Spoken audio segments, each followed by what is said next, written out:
Hey, check. Yo.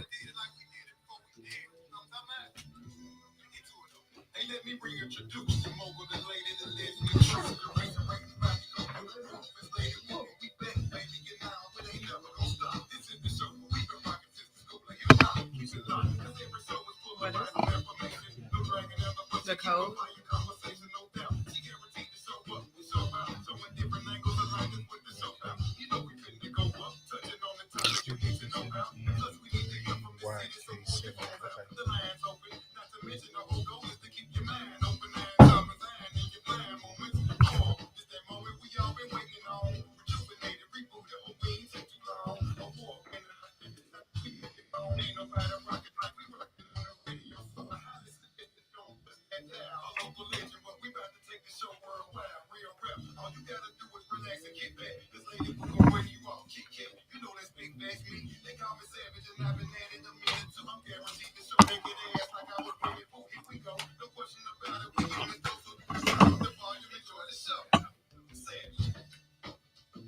Welcome to the show. Hey. B949 WATV, Lady Woo, the crew in the building on the first Sunday in May. Welcome to everybody who is logging on. As soon as we got on, y'all popped in here. Hey, Victor. Hey, Miss Mariella. Who else we got? Kale. Hey to y'all. Got the crew in the building. Introduce yourselves, everyone. What's going on? It's your boy Ready Eddie. What's up, B Ham? It's your boy J Hat. Hey y'all, it's Marshall. Awesome.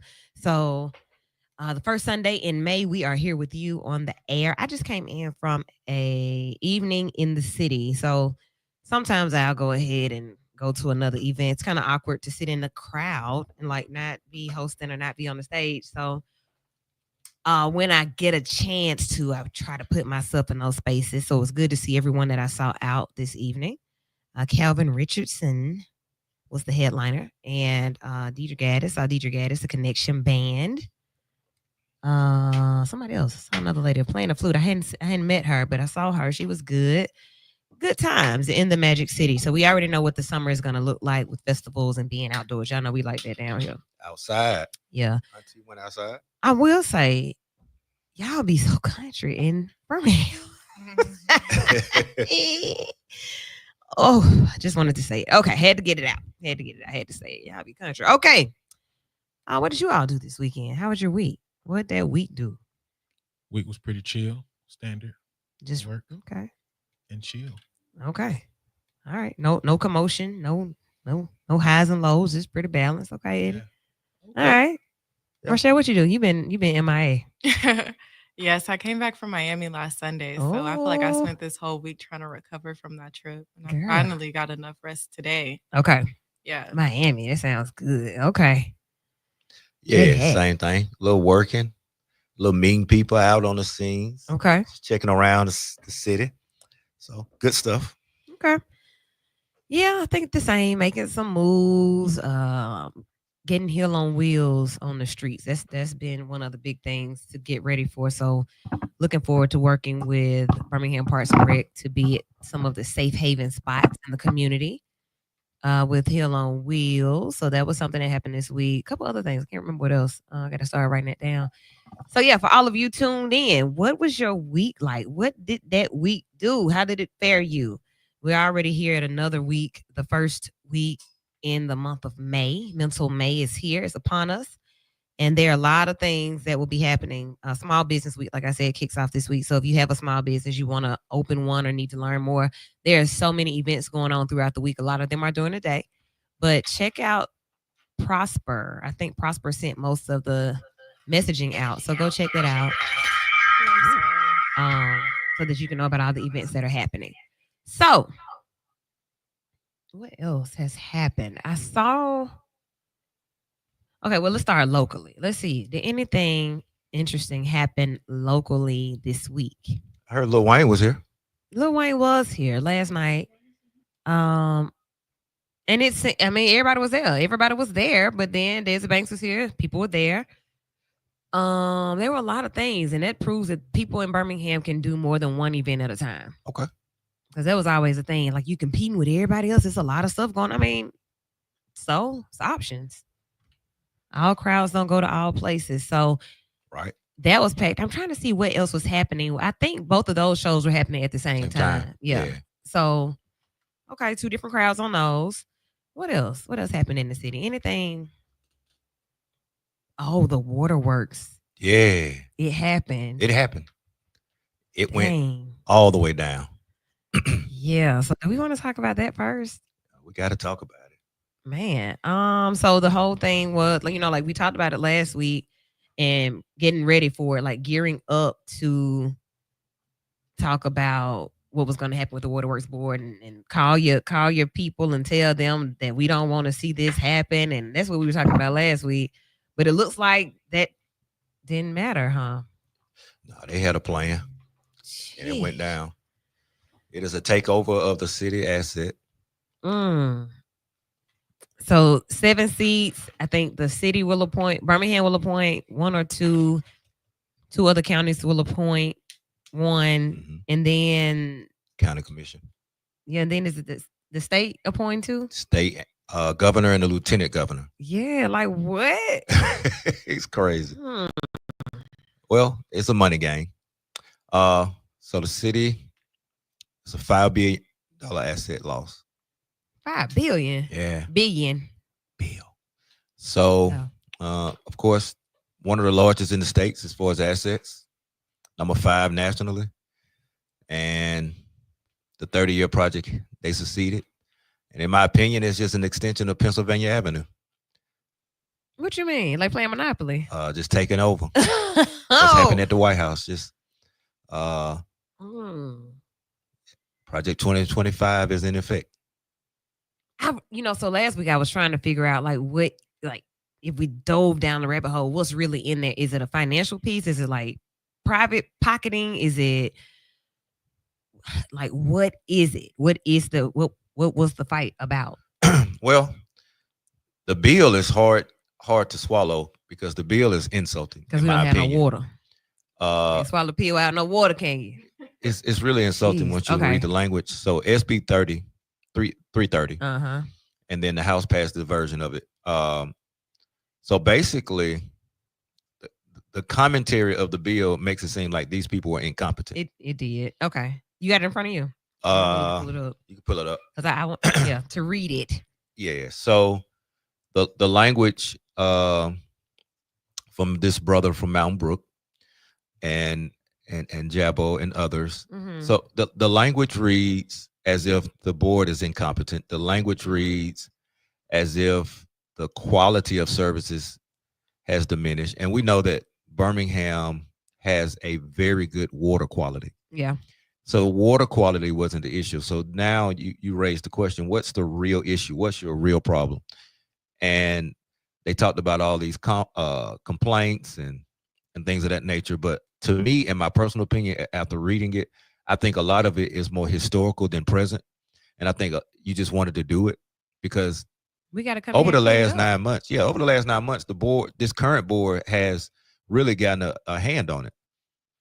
And many are upset because local government didn't alarm us in time. So a lot of people are upset about that. Went to quite a few town halls and just listening to the concerns. So I'll say this to the people of Birmingham. We have to start making our voice heard like other cities and our municipalities. We can't wait till the last hour to blow the whistle. We got to start making those calls and emails and blasting, loading buses up, getting down to Montgomery and showing the people that we do care about the services we have. Many of you know Birmingham Waterworks was started by the city of Birmingham in 1951. They purchased that for $20 million. No state money. And they privatized a board. And that board has been under fire, I know, for the last 4 years. And this guy, Carnes, out of Vestavia, I think, purposely said that, I've been trying to do this for a couple of years. And I'm just like, wow, okay. So I hear that. And then, because most conversations end up being black and white conversations, like literally black people and white people conversations. We've been watching our bills go up and up, and we're going to add this. We're gonna go up on this. We're gonna go up this. That's all I've ever heard. Period. Like I don't recall ever hearing anything else about the waterworks other than that. Every time we turn around, it's gonna go up. The sewage part of the bill being a complaint and being an issue. That's all I ever heard. That's all I've ever known about the waterworks board. So if that's all you really, or about the waterworks itself, or about the utility, if that's all you've ever heard, you would be inclined to think that somebody is not doing something right. Right. The reason you all have to keep going up on what the citizens are paying for. So does that in turn mean we do need somebody or something to happen to straighten this out? Would it mean, like, does that not mean that? No, because most people know the real. Okay. The water bill itself is not the issue. Your bill is high because of the sewer. And then most people know why the sewer bill is so high. It's because of the bond deal that went bad and the county having to go bankrupt. So those outside the city, which raised the alarm button, most of them have septic tanks anyway. So their water bills are not really an issue. You're barking up something else, and just say what it is, because you having a reservoir in your county is not a reason for you to have appointment to the board when you don't make up 40%. Birmingham has the largest amount, 41%. I can't tell you what else it Oh, no. is. Keith, hey there. Keith says, but if our elected officials are not giving people the information, how are we supposed to organize? You can't organize based on what you don't know. Well, that would be a true statement. All What's right. up, Brother Keith? How are you, man? So 994-8949, that happened locally this week. The Waterworks Board has now or shall be reconstructed. They say that business will be conducted as normal. Right. That basically those of you who pay water bills will not experience any difficulties and no differences. That's what they say. So, okay. Yeah, that's one of those things back in the old day. Y'all remember, like, yeah, right. Yeah. Like, okay. But I'm really hoping that the city of Birmingham files a lawsuit, or the Waterworks Board file a lawsuit. Those two entities have the lead role to at least slow it down, try to get it back. But I think it's a little late. I think it's gonna be too late. I mean, if it's a 30-year fight and we finally won a 30-year fight, do you know how bad I'm gonna fight you to hold on to what I got? Absolutely. If I fought you this hard and this long, straight Drago. Let it go. All right, your thoughts and your feelings on your water. 994-8949. That's one bill that I don't pay right now. So for those who do, and I mean just the history of it in a city like Birmingham, where everything has been push and pull, tug of war, black and white. Here we are yet again with a black and white issue coming into play. And you mentioned 2025 and the project and how everything around the world is reflective of what's happening in DC. So Eddie, I know you are our man with the plan to stomp on white supremacy. What happened this week with your president, Donald Trump? Well, the U.S. and Ukraine signed a mineral deal. A mineral deal. You know, is Trump's effort at making Ukraine pay them back. Trump administration canceled $1 billion in school mental health grants. RFK going in on the vaccine is talking about doing placebo testing for the vaccines, which ain't really necessary, but it just further drives an understanding of, you know, how little he really know from my perspective. We got Abrego Garcia, who Trump in the ABC interview said that he could bring him back if he, you know, thought he was a good person, but he won't. There've been more families deported to random places, including kids without their parents. Someone was with their parents, but it's like the kids are American citizens and the parents aren't. And so the argument by Rubio was, we didn't deport children. We deported their parents and their children chose to go with them.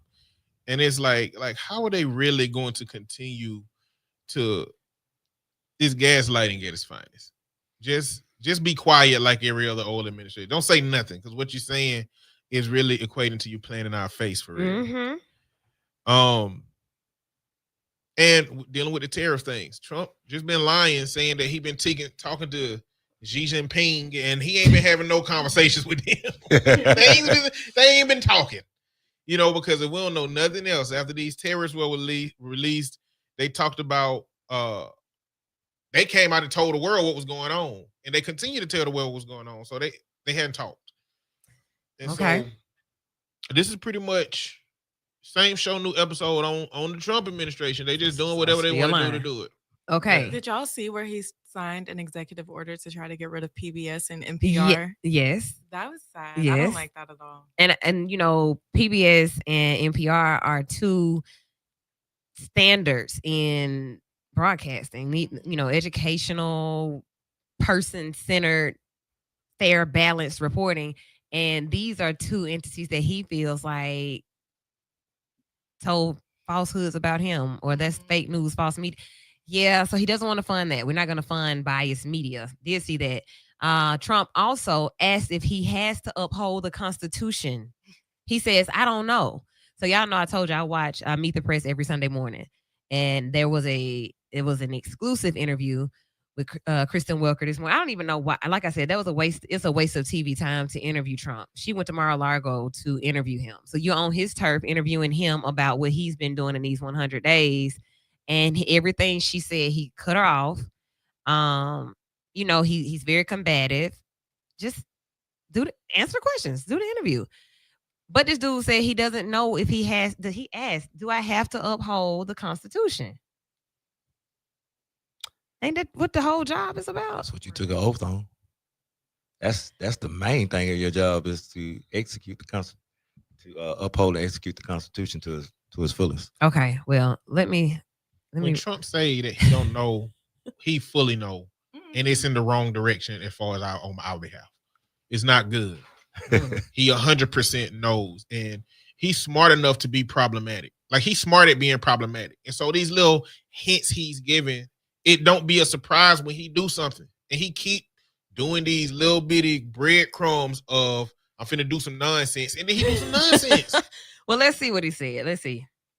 So let's talk about this, because obviously you've had a back and forth with the Supreme Court. In a 9-0 decision, the Supreme Court directed your administration to facilitate the return. You've talked about this in the past, of Kilmar Abrego Garcia from a prison in El Salvador, whose deportation your administration called an administrative error.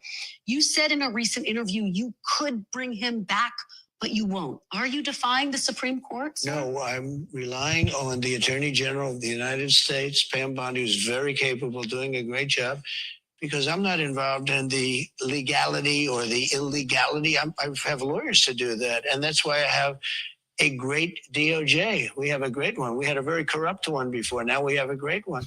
And they're not viewing the decision the way you said it. They don't view it that way at all. They think it's a totally different decision. Well, you say you have the power to bring him back, though. Your Attorney General says, quote, that's up to El Salvador. Just to put a fine point on this, do you have the power to bring Abrego Garcia back as the Supreme Court? Well, I have the power to ask for him to come back if I'm instructed by the Attorney General that it's legal to do so.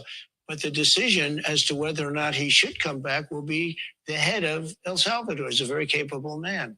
Well, and your Attorney General has said the issues with that word facilitate. Will you seek clarification from the Supreme Court? Do you need to go back to the Supreme Court? We may do that. I was asking about that. We may do that. Your Secretary of State says everyone who's here, citizens and non-citizens, deserve due process. Do you agree, Mr. President? I don't know. I'm not a lawyer. I don't know. Well, the Fifth Amendment says I don't know. It might say that, but if you're talking about that, then we'd have to have 1 million or 2 million or 3 million trials. We have thousands of people that are some murderers and some drug dealers and some of the worst people on earth. But some of the worst, most dangerous people on earth. And I was elected to get them the hell out of here, and the courts are holding me from doing it. But even given those numbers that you're talking about, don't you need to uphold the Constitution of the United States as president? I don't know. I have to respond by saying again, I have brilliant lawyers that work for me. And they are going to obviously follow what the Supreme Court said. What you said is not what I heard the Supreme Court said. They have a different interpretation. Is anyone in your administration right now in contact with El Salvador about returning Abrego Garcia? Okay. Oh, no. That was a live. It was recorded. I mean, they did it like Friday, but that was that wasn't a sketch. That was a real interview. That dude said, "I don't know." I don't know. And you think he was just talking? You think he's playing, Eddie? He's literally not doing it. Before saying that, he's literally not upholding the Constitution. He is denying people due process. The Constitution grants people due process. He's not giving them due process. He's literally not doing it. If you were surprised at him saying, "I don't know," what you've been watching happening. That man has been not upholding the Constitution, literally. I don't know. Oh wow. Let's go to the phone lines. I don't. Hello. Hey, how y'all doing? Good. How are you?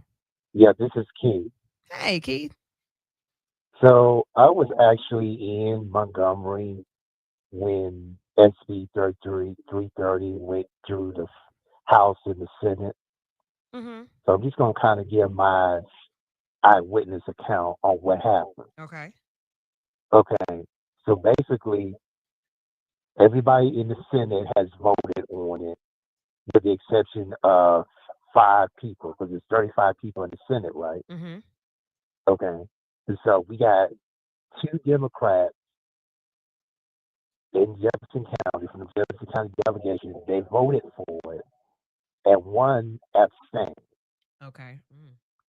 They call it the miracle of Goat Hill, because after several amendments was passed, that's how they got that 30-0 vote in the Senate.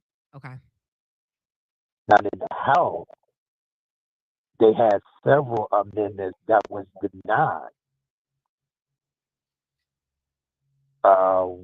One of them was they wanted to. It was originally 5 seats on the board. They compromised and said, "Okay, we're gonna put 2 more seats on the board and make it 7." So they compromised to get that bill passed.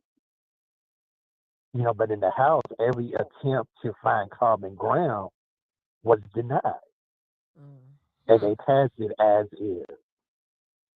So whatever the Senate passed, the House passed. Wow. Gotcha. You see, this is nothing more than a state overreach, because for the last 35 years, the state legislature has been attacking the Waterworks Board. Most recently in 2016, where they did a little restructuring of the Waterworks Board, and that's how we end up with 9 members. But now that the assets has grown and is based in Birmingham, Montgomery is attacking Birmingham once again, because it is about money, power, and control. So You have the control 91%. piece, who are they trying to control, or what control what? Who are The what? Waterworks Board, because they want the assets. Assets is $1.2 billion. Okay. That's what they really want. Gotcha. All right. Thank you, Keith, for that information. So they want control of the Waterworks Board, just like Trump wants control of everything that he wants control of. So when we say they and them, does the benefit end up being a personal benefit? Like, I wanted to make sense for those of us who don't, like, this doesn't impact us. Like, they get the Waterworks Board, and then that does what to us? I don't get any parts of that. I don't get any parts in the development of the new amphitheater by Caraway. I don't get any parts in any of that. So I'm trying to figure out, like, when these assets are stolen or bought or whatever, compromised on, is it a personal gain? It gotta be. Yes, don't be scared. It's Gotta personal. be a personal Somebody's gain. gain. Somebody, Okay. like, don't nobody go out of their way this much to do that. Okay. Nobody. Okay. In the history of white folks in America, is they don't do nothing for no gain. They get something, even if it could be a 30-year-old beef between somebody that was on the board. But either way, there's going to be some gain. But to be this great of an asset, there has to be some monetary gain or some Huge elbow money, rubbing. something. Because Okay. because it's identifying particular roles, like a water engineer, like it's identifying Right. particular type of people to be on the board. They ain't right there with nobody in mind. Yeah, Well- They like my wrote that with son, somebody in my mind. grandson's a water engineer, so I need to get it. Okay. Okay. And then the language that they're using in here is like, Yeah, you see what I'm saying? yeah, it's like what is it saying? The financial incompetence of the board has been used to oppress the people of the city of Birmingham for not being able to afford their water bills. And then evoking stuff like failure in the management of the water system may lead to catastrophic events such as those that have occurred in California, Jackson, Mississippi, Richmond, Virginia. Like, You see what I'm saying? evoking the names of these very dire situations. Like, who are you trying to convince? Like, yeah, we hadn't seen those problems yet, you guys. And that's what I said. The quality of the water is nowhere like Jackson or Flint. We have very good water. Mm. So why do I need a civil engineer to handle billing? Okay. If that's the issue, if billing is the issue, what does a civil engineer got to do with it? Yeah. It's insulting, man. It's like, to me, it's like, just make the house on fire so you can call the fire truck. Just set it on fire. Okay. Well, I mean, that what they do is they pigeonhole themselves into needing to, whatever quality of it is, it has to improve now. It has to improve. And in reality, they could be putting themselves in a situation where if they just got this system to extract it, not realizing how much it takes to actually make it to where the water is cheaper and the water quality improves, and we have to implement metrics to make sure that the things that's happening in these other cities don't happen, they might be putting themselves in a situation where they're going to ice themselves out or continue to participate if they can't uphold what they got. Because they laying it on thick in this legislation. Like I said, I don't know who they get trying to convince. who you talking to? That they finna do better and that y'all this close to Flint and, y'all are pressed because of y'all bill. So y'all know this is a good decision to make. They laying it on real thick. That's always nefarious intent as far as I'm concerned. All right. Well, that's what's happening in the news. Keith says the assets could be sold to a private entity. Mm-hmm. Contracts could go to people outside the service area, or they plan to attack the water quality. Now, that's what I was saying last week. So then, yeah, that'll be You a better load up conspiracy. on your bottles. Yeah, that'd be a conspiracy theory. Okay. Diddy goes to trial this week. Yeah. Now, I didn't, I've been waiting on some folk to go to trial for years. This popped off real quick. Yeah. What to know about the mogul's May 5th trial on charges of running a sex crime ring, which could send him to prison for life? So first and foremost, are you all even still concerned or consumed with any of this? I don't want to see that man face or hear his name ever again. And if he got to be locked up for that, I'm fine with it. Woo! Okay. What? Well, wow. Maybe I don't need to read it. Due process. Huh? Due At least he finna get process. due process. Yes. Well, he got due process. Okay. So for decades, Sean Diddy Combs reigned in the entertainment world, but now the 55-year-old disgraced mogul worth as much as $1 billion just 3 years ago spends his days moving with little fanfare through the maze of hallways and rooms that make up the federal justice system. His once jet black hair and beard faded to gray. 8 months after being arrested in the lobby of a 5-star Manhattan hotel, the man, now known as inmate 37452-054, is going on trial on racketeering, sex trafficking, and other charges, accused of abusing numerous people. Jury selection is set to begin on May 5th, and the proceedings are expected to take 8 weeks. Combs, however, has remained defiant. He's still defiant. That's that money. Money Not make you shocking. crazy. He still remains defiant, denying all wrongdoing. It's sad. I'm Puff Daddy in jail, he told Kanye West in a leaked call from behind bars in March. I'm Puff Daddy in jail, is what he said. Okay. So like Puff Daddy ain't supposed to be in jail. Yeah. Okay. Okay. Long famous for his high-flying champagne popping lifestyle, Combs has been confined to 4 North, a 4th-floor dormitory-style unit in the Metropolitan Detention Center in Brooklyn that he shares with about 20 other men. Inside, Combs keeps a low profile. He meets regularly with his legal team and pores over evidence from prosecutors on a prison-issued laptop with no Wi-Fi. How you do that? Okay. After failing to delay the trial, Combs will soon face a jury. If they convict, he could go to prison for 15 years or even life, though the maximum sentence would be unlikely. This is very strong. This is a very strong case for the prosecution, says outside expert and attorney Nima Rahmani. The sheer number of victims, years, and pattern of abuse, and the electronic evidence implicating Combs make this a challenging case to defend. So, he currently faces 5 felony charges, including sex trafficking, racketeering, and transportation to engage in prostitution, and has pleaded guilty or not guilty to any of them. So, well, Diddy on Cinco de Mayo will start the case. Now, we saw the video of Cassie, which was honestly enough. Right. Like, that was hard to watch. So we saw that. We've heard of all of the other things that he may be connected to, from Kim Porter all the way to Al B. Sure getting sick in a minute when he had a stroke or something. They say Diddy had something to do with that. All the other things that he said to have had something to do with. But to say not Puff Daddy in jail, not to think, for him to think that he should not be there, that says a lot, y'all. Psychopath. That pretty much says that he should definitely be there. Right. Like, you should absolutely be where you are. The way he was in making the band down to making them walk miles to go get him a piece of cheesecake. Yeah. Like, that was something wrong with him to me then. You know, not to mention I always been like on edge about him having something to do with Tupac deal. So he ain't never been on my good side. Just the ramblings of that for me. And then his own partner, Dan Bigger too. Yeah. Then the shooting in the club. Like you kind of been letting you get off on a lot of stuff. Yeah. Because the whole Shine thing is what turned me all the way left. With the pistol in the club.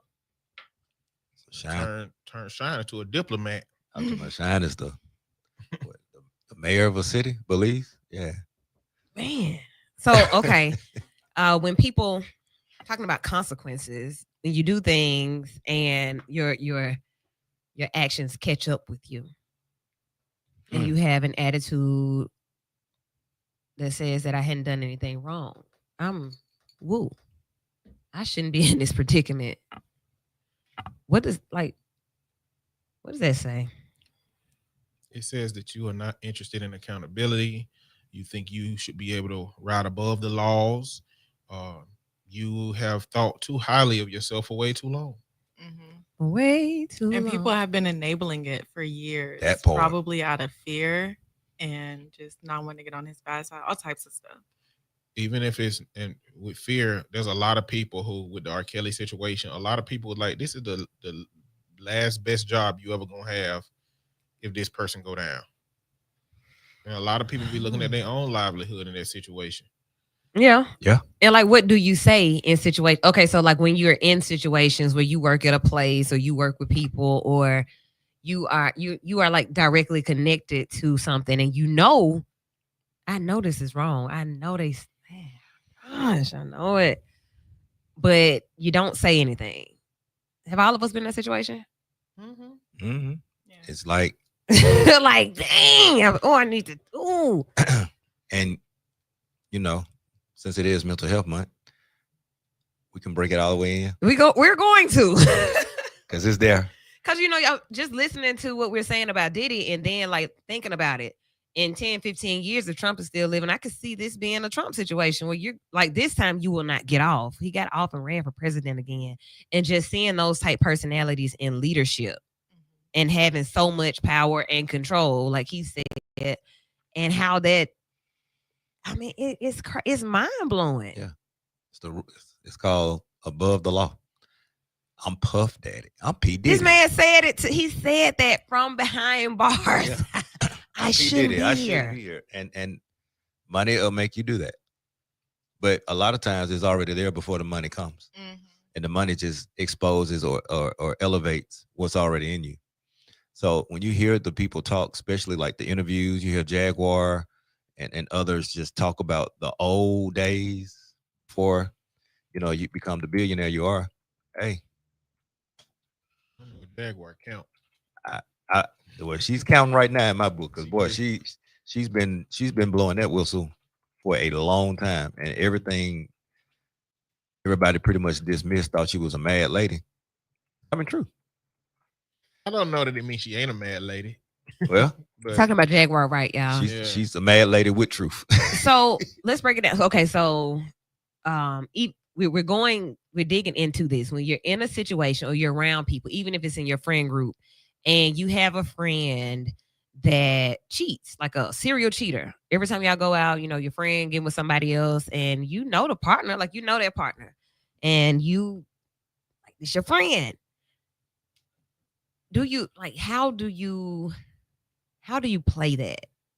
Like, what type of person are you to not say anything or to not detach? Like, what do you do in those situations? And I want to hear from everybody. These are, I guess, tonight is a night of integrity, just because of everything that we're surrounded by in the world. Like, we're in a world now where wrong looks right. Yeah. It's okay. You get rewarded for wrong. Lies are the truth. Yeah, like you can be the president of the whole United States of America and deny what you vowed to, what you put your hand on the Bible to say that you were gonna govern by. And then you got Diddy saying that he doesn't deserve to be in jail. But then you all mentioned how even with R. Kelly, you have all of these enablers and these handlers and these other bystanders who watch you do what you do. And yeah. So when it comes to psychopathy, when it comes to CEOs and directors, it increases by 27%. It goes up. And what makes an effective psychopath is what makes a good politician. Oh, I know you lying. Oh, wow. Okay, wait a minute. Repeat.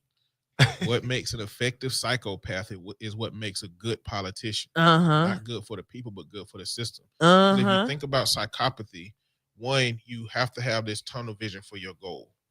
Okay. Right? Two, you have to have such little concern for people that you're willing to step on the backs of them to get to where you want to be. And when you're talking about politicians, if you're in an organization, that looks like a good manager. Does it really though? The way that capitalism is shaped, yes. When they see you not being able to care about employees, when they see you being able to tell somebody, no, you can't have your PTO, when they see you being able to tell somebody, well, we don't care about what your life got going on, you broke the rules twice, you're terminated. Yeah. That's what I don't care how you figure it out. The Okay. CEO wants those managers. Ooh. And those managers becomes the CEOs and the directors. Okay. The Makes effective sense. parts of a psychopath makes a good management, leadership, CEO, director, politician, as it pertains to the capitalist structure that we live in, which is why capitalism is the problem that it is the way that it's shaped. Capitalism. And then, let me say, just to throw this in here, this morning Trump said, I'm not saying that the kids don't need pencils, they just don't need 30. Maybe they only need 5. I'm not saying they don't need baby dolls. They don't need 20. They only need maybe 2. This is what he said. He's like, this was about the tariffs and about its effect on toys and stuff like that. They don't need all of that. But you got everything you need, anything that you can imagine. Okay. So psychopath, politician. Yeah. Any elected officials listening, you may want to schedule an assessment after this. Okay. So being in a situation, I think most people today is like, well, shoot, that's my business. What you mean? Like, I'm minding my business. Yeah. Yes. Yeah. But I'm at a season where I would have rolled like that a few years ago, but I don't want to roll like that no more. Oh, amen. So like, I'm gonna let you do you, and I'm not gonna say anything. Right. So like I go maybe a decade. So I have no problem telling my friends, hey man, I don't agree with that or whatever. Yeah. And I don't want anybody in my corner who won't tell me the same. Even if I do it on my own and be wrong, at least my friend ought to say, hey man, that's wrong. Because I've been in a situation where a friend, I felt like, hindsight being 2020, should have said, hey man, let you go. And Let's get out of it. Okay. hey man, ride with me. Okay. So Mm. nothing now but the 9 rides, So You know what? Everybody in my life is expendable. Mm. Wow. Everybody. Sounds like psychopath. Okay. Everybody is expendable. Okay. Tell us more. Everybody that have problematic behavior can do without me. For sure. They don't need me. If I was effective, then they wouldn't be letting me know what they doing or doing it where I could see it. Because my family know too. My family know. Like my integrity is at a certain level in which I don't have to have your negative behaviors and presence in my life. For sure. And that could look like me taking myself out of your life. And the only reason that I don't like blow up and expose a person because I take into consideration the other people's experience. That thing just gonna have to happen organically if that's gonna be the case. But I'm gonna take myself out of your life in that situation. So I'm there as well to a degree. I think about, so my mind is going to what you said earlier about when you work in these spaces, like the people that work for Diddy, the people Right. that work for R. Kelly, the people that work for Trump. Like, this is the last best job for some of those people.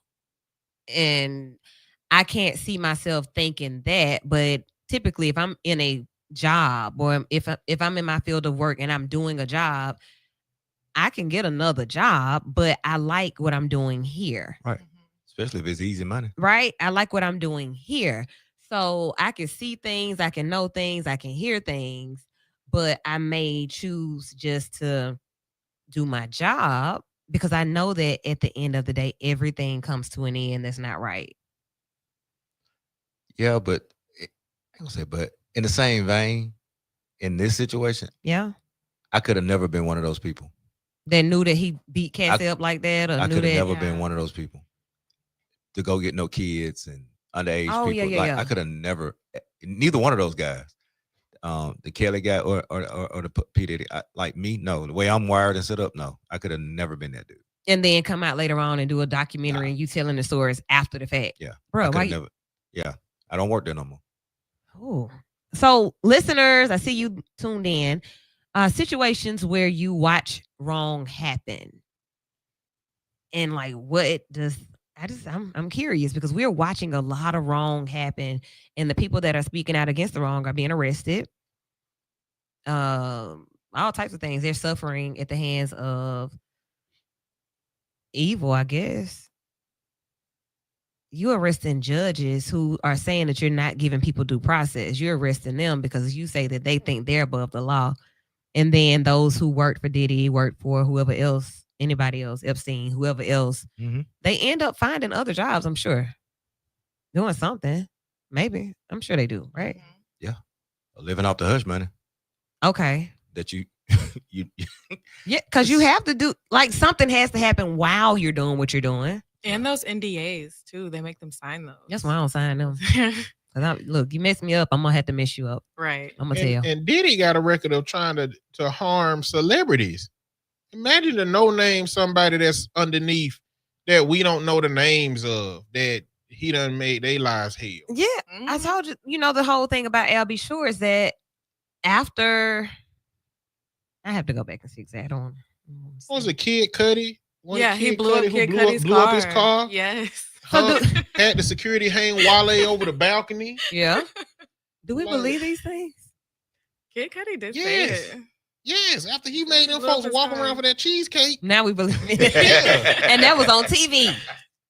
Yes. Oh, So you think walking around for that cheesecake, but the context of what's happening in that show and the subsequent result of all of that stuff they didn't turn into nothing for their career. and all of them on the not reality show, the reunion show or somewhere, all of them crying. Yeah. This was It was a traumatic experience. This was crazy for y'all. So Yeah. you might think, walking miles to get cheesecake, what is that? It is ultimate control Mhm. by people who are in a power dynamic hierarchy because they want something from him that he is promising is dangling over them from a rope, and he made millions and millions and millions of dollars from this production and was not interested in giving them anything back. No. This is probably how he has been in his relationships. This is probably how he has been in his parenting. This is probably how he has been in signing his record deals. And we know that because the only reason he gave everybody they publishing is because they signed an NDA to be quiet about anything they saw and they experienced. My, sounds like a narcissist to me. Right. A Super little thing like king narc. So a little thing like walking to go get cheesecake that far with the context of what was going on tells a lot about a person, and it told a lot about Diddy. So to me, he can go to jail forever for what he did to Cassie. Yeah. And that's just what we saw. And that's just I also believe everything else Cassie said. Yeah, for sure. So he can go to jail just for that, as far as I'm concerned. All the rest of it is just a show. Yeah. But I also feel like these allegations have been circulating for years and years and years. Like, I'm 26 now, and I feel like I've been knowing about R. Kelly and Diddy being like bad people. So when the time has finally come for them to get reprimanded for their wrongdoings, it's not very shocking. They've been saying stuff about you. It's so crazy though, because we have been hearing these things for years and years and years about people. So when it does finally, it's like, well, how do even locally, you'll hear all of the rumblings about people. Yeah, because I used to see them out there in the street with some, like you hear these things, and it's like, so yeah, we're all talking about it, but nobody has really done anything about it. Nobody said, like, it's just kind of like, yeah, we know who do that. What? Turn a blind eye. What? So I'm just wondering, the abuse of power in your face, like J-Hat did say, like, people just mind their business. But when minding your business become the feds busting up in your place too, because you are connected, or now your name listed in a RICO charge too, because because you're connected. Should you have said something? So I'm just wondering, maybe should we say something when we see something? And that's what I said. Like, there was a period of life I wouldn't have. Now in life, I'm gonna. So don't do it around me. Don't do that. Yeah, hey. Man, look, let me just do this. Let me just a little bit. Which is why I roll like I roll. I'm pretty much solo in my family. It depends on the danger level. And my friends. Yeah. And I don't have many of them. It even goes to the waterworks. Like, if I know, that's why I there's been some corruption there. Yeah, I don't want you to know what I'm doing for real. I'm gonna stay away from you because you be wanting to know and you'll tell. So I'm gonna keep me away from it. Then if it doesn't make sense and it's not right, you're right. And I really believe, like, y'all could chime in, of course, but when we do that, we are signing on to it. Yeah. Like, there's a scripture that says to know the right thing to do and to don't do it is still sin. So if I know it's wrong and I go along with the wrong, I'm just as wrong as you. Not by commission, but omission. Yeah, you did it. I didn't do it, but I'm here. I'm sitting in the car. Ooh. So, and it really, it spills over to the mental health of our community. Yeah, like, for sure. Don't say nothing. But it's your block too. It's your city too. It's your community too. Like, we have to abandon this mindset of minding my own business to a degree.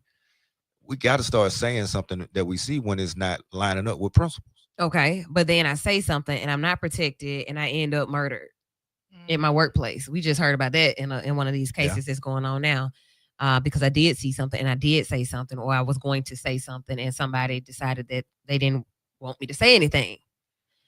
So you have these different levels and layers of, responsibility, but at what cost? Yeah, I know you're wrong. I know what y'all doing over there, but you know what? I'm gonna come in and hold my head down and do my job, or I'm gonna just come over there and chill and go on my way. You know what? Another part of it is that the systems that govern responding to that properly are woefully inefficient. To believe that your voice is going to be the thing that disrupts this big system that you're a part of. That's another consideration. How much danger am I in? How realistic is my voice in the solution? And can I just disconnect myself from the system and live with not doing more to try to disrupt it? And if you do as much as you can and it don't get disrupted, is that a mark against you for it not getting done?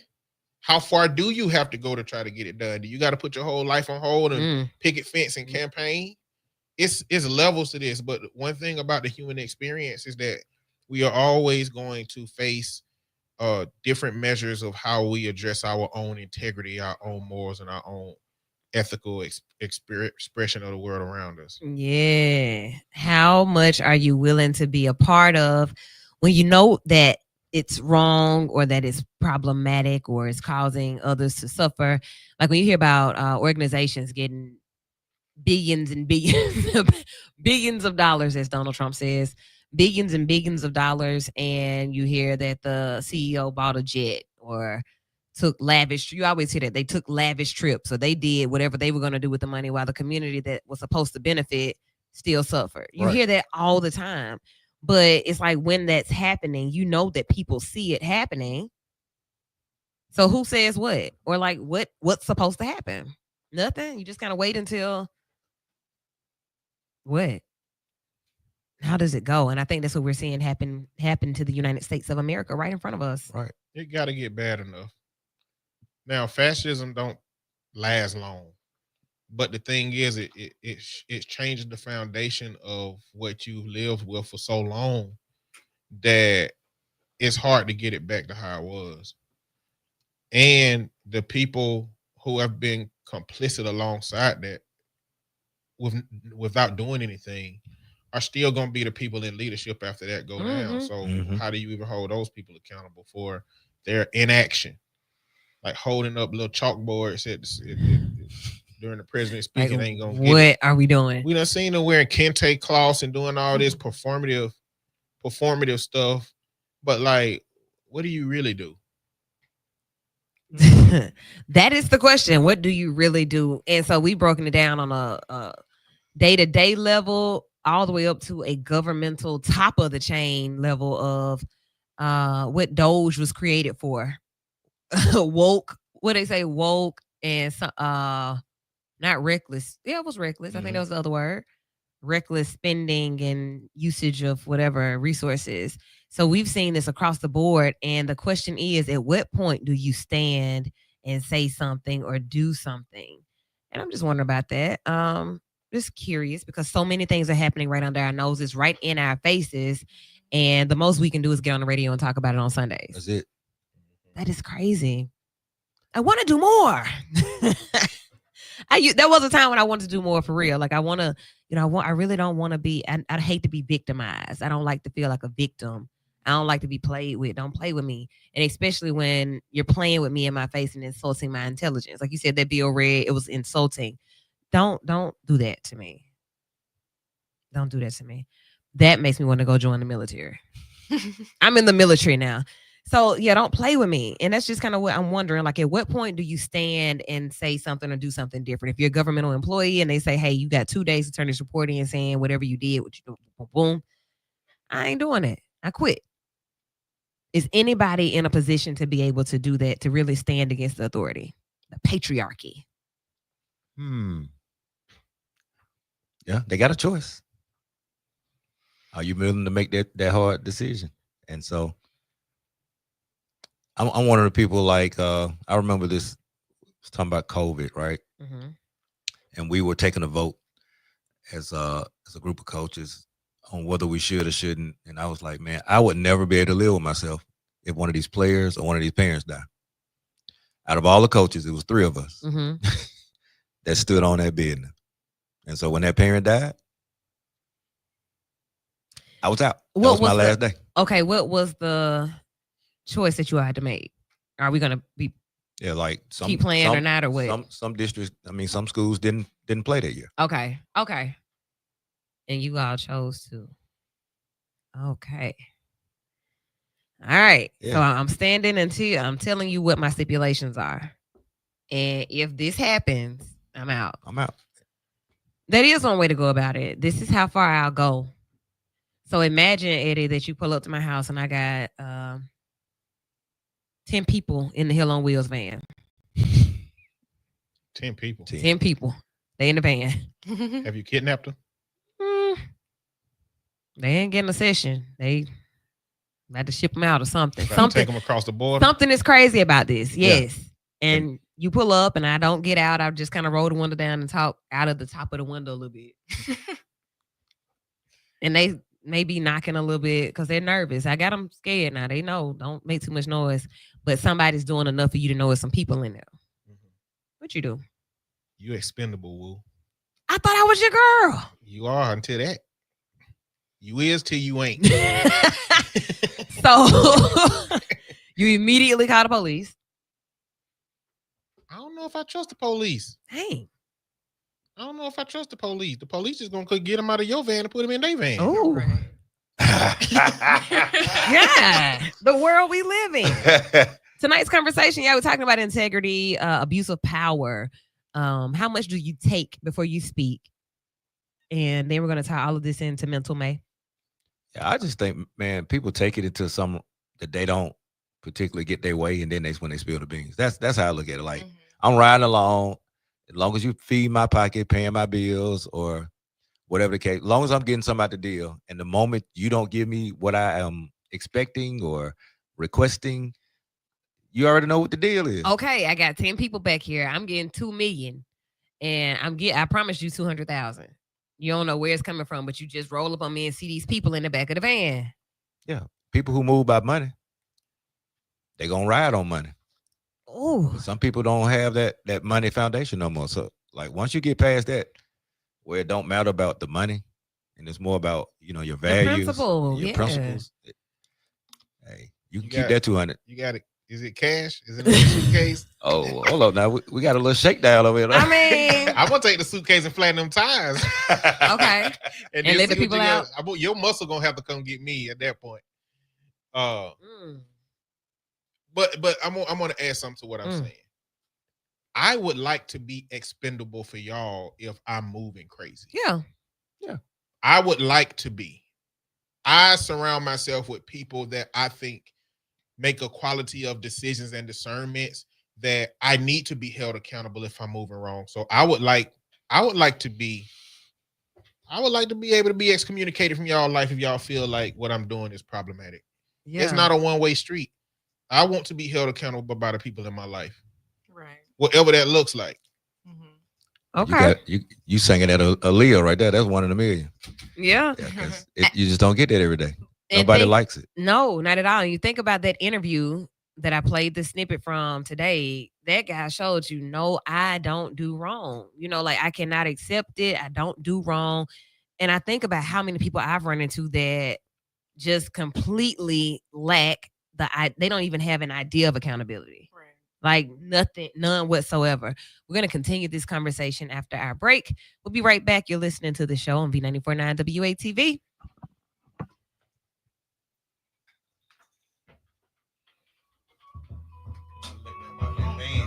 Get them keys from you and open the bag. Go. I'm trying to see if we're gonna get in like my boy. But that don't fix the Woo problem because she's gonna get 10 more.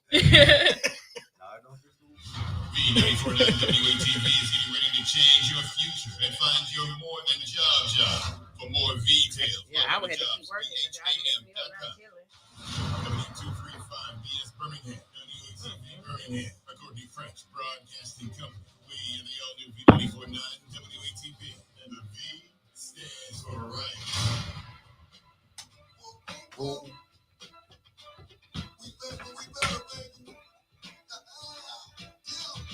We on the war tour, ladies, we got the plan. Going into every place with a mic in our hand.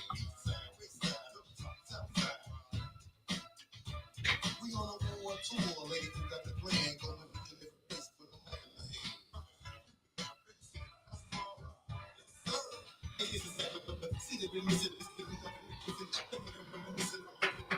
This is vital. Ladies, put your hold away, gon' find another like a plug the book, gon' keep the conversation right. Hold up, you can't deny it, no sir, I know ma'am. It's like throwing rocks in the train, we ain't gon' never slow down. I'm for it, anytime we put it down, spread love, we got enough to go round. This politics is usually way out in the inner city. Let's talk about what matter, but still keep it pretty. Tell them how the people feel it is such a First Amendment. Freedom to speak your mind, regardless of religion. Your opinion is your opinion, I ain't arguing with you. Or maybe I am a war winner, number one.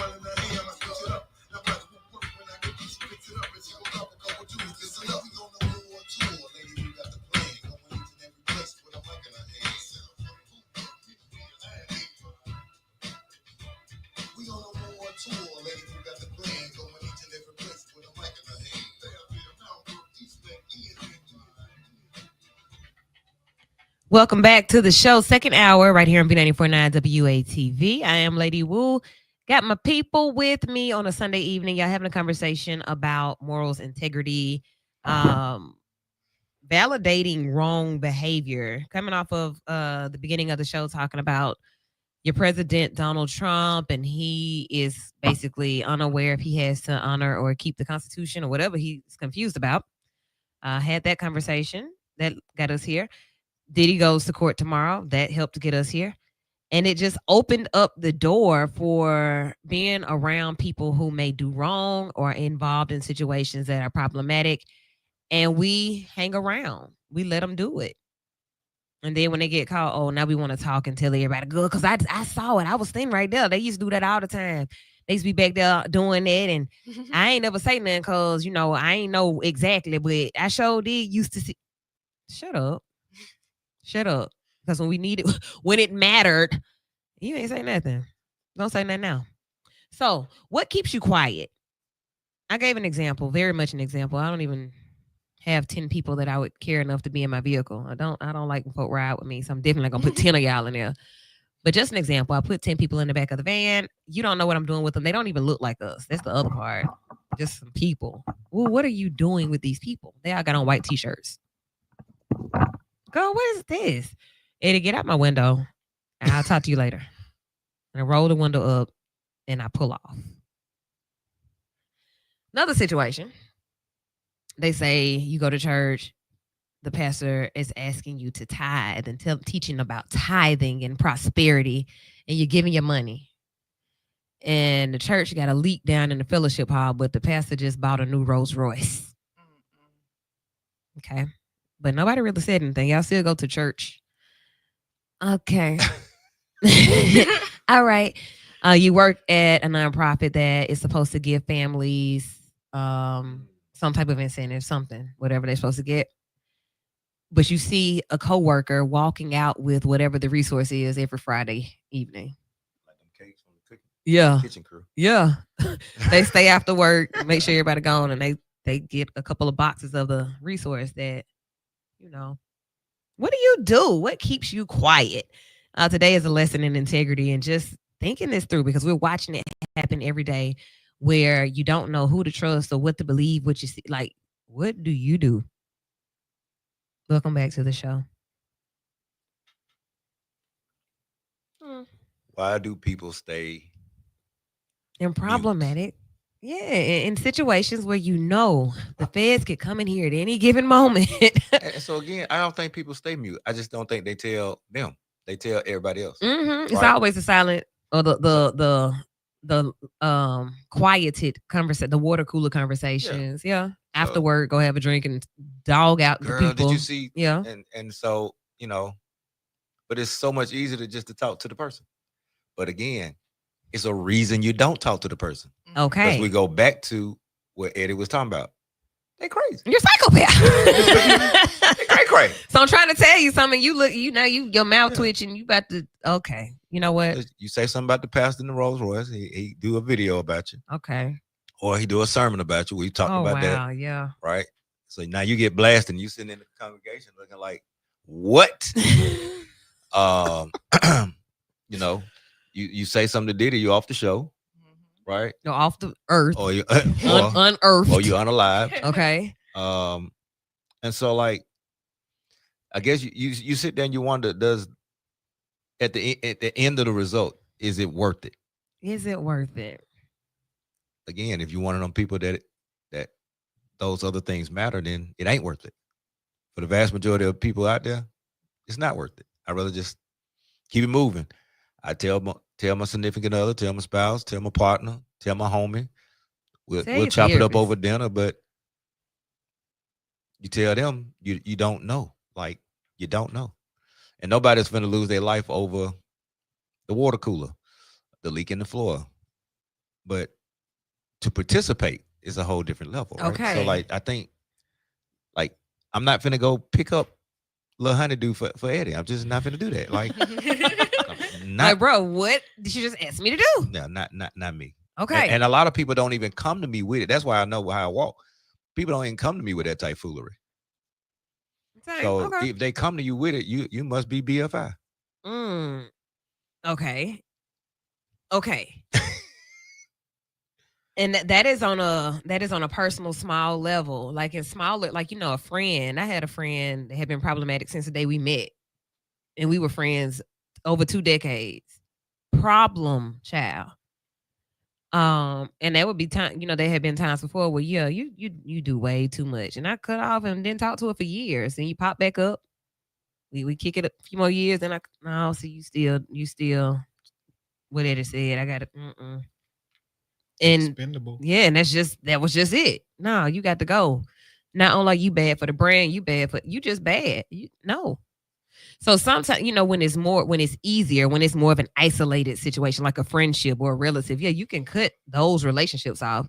But if it's your livelihood, right? This is where I work. This is what I am. I'm elected into this space. I'm a part of the city council. I don't do what they do, but I'm a part of it. So that kind of bunches me with them. I'm a part of the county commission. So that bunches me with them. I don't roll like them though. And it's hard for me to stand alone because, it's kind of expected for me to be a part of the system. But you can also be in that room sounding the alarm and everybody know you ain't with them. That could be Eric Mays. Man, Eric Mays used to go off. Long live Eric Mays. So I just think because we got a couple of commissioners that be ringing. Point of order. Ding, ding, ding, ding. Point of order. Okay. All right. So I don't have to go along to get along, but then silence is if I'm silent about something that I know is wrong, that means that I'm okay in it. Yeah. To a large degree. 994-8949 is the number. 994-8949 is the number. Have you ever been in a situation where you had to decide what side you were going to play? Am I going to jump off this boat because they're all going in the wrong direction? Am I going to ride it out because I do see the benefits at the end? Am I just going to mind my business and do what I'm here to do? What does that look like? The ship is sinking. I don't know. To a degree, y'all tell me what y'all think.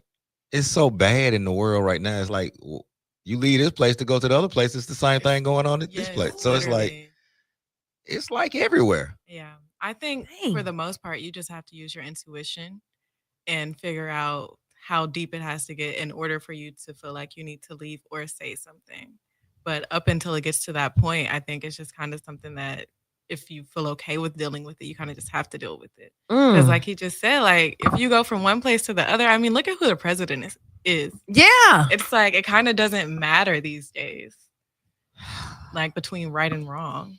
And then also on another note, it's like sometimes minding your business could literally just save your life. True. These I people, don't again, know are nothing. crazy. Yeah. And I do, this is me as, not the host, just me as me. I observe things, but I still don't give it any energy. Like, I see. I mean, yeah, it looks like what it looks like, but I don't know. They ain't tell me. Right. So I observed it, but I observed something. I wasn't sure what I saw or what I heard, but it was something. Yeah, I mean, yeah, I saw something. What that may have been, I don't know. For real. And sometimes it's best not to know. So that's what I'm wondering from you guys. Like, how do you navigate in a space or in a world now where that is the attitude? Like, unless you see the details on social media, you may not get the full details, but you know something going on. PPP loans came out. You know that person didn't have no business. You know that. But now, they on top of the world. Do I call the feds and like that? So just that's just a very outlandish example, but I mean that is one. We saw people. We still see people riding off the benefits of a PPP loan, and here I am just starting a business, and I was scared to apply because I don't have. Really got it like that. Yeah, and then I'd be the one to go to prison. And then, and to a large, going back to Eddie though, to a large part, that's the reason a lot of people who are like that are what we deem as successful. Because they got an element in as I don't care by any means necessary. Let me get PPP me. Yeah. I don't care nothing about it. Let them catch me. Right. But until then, I'm finna file it. I'm finna feel it and file it out. So, well, my sense of right and wrong is not the government's sense of right and wrong. Yeah. Okay. So there are some things that I'm willing to look past because if you done figured out a way to extract something from a system that ain't been doing nothing but extract it from you, then if you're willing to deal with the consequences, that's fine. I think that my integral compass begins and ends at when it harms somebody directly that is not deserving of the harm that's being done to them. Okay. And I believe capitalism deserves all the harm. I keep saying capitalism, y'all. We really don't live in a capitalist society. We live in a corporate society. Corporations run the politicians and they run the business. That's what's happening. We got this faint form of capitalism that don't exist no more. So if capitalism existed the way that it exists on paper, then we'd be in a better situation. But we don't have that. Even looking at how it overarches into education and what's happening with, why y'all so worried about Harvard? Like education and HBCU. Okay. That's what it is. It's about education. It's about the access to being able to be educated, because they keep even PBS and NPR, where it's talking about what did it say, the government's taxpayer subsidization of biased media sources. Right.